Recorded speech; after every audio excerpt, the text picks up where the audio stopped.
زه خوشبو پسې روان یم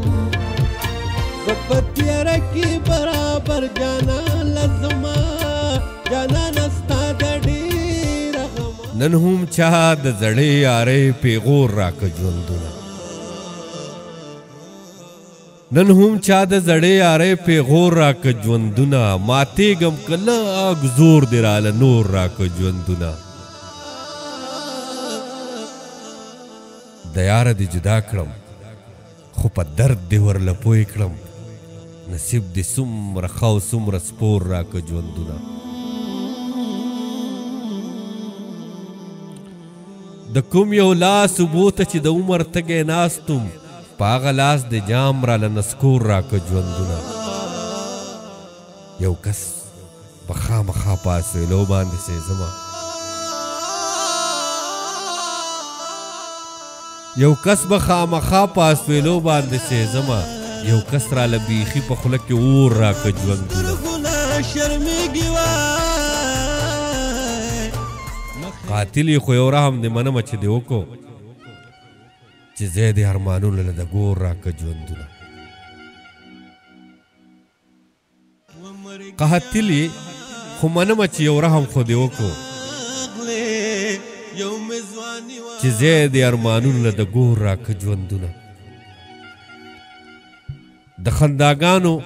په بدل کې چې جړا واخلي درد به یې خامخا په سر باندې دنیا واخلي خلکو کتل ورته یو کس ځان په څپېړو واهه دلته به هم لا څوک نامه د پاک الله واخلي د مایوسۍ په آخري حد کې داسې ویل یا دې رب تا واخلي او یا خو دې رب ما واخلي ما به هغه ځان ته نږدې کړي خو دا داسې به وي لکه فرعون چې خپله غېږه کې موسی واخلي زما تیارې تیارې ژوندون ته دې راپېښه وکړي زما تیارې تیارې ژوندون ته دې راپېښه وکړي چې خپل تیارې تیارې ژوندون له تې رڼا واخلي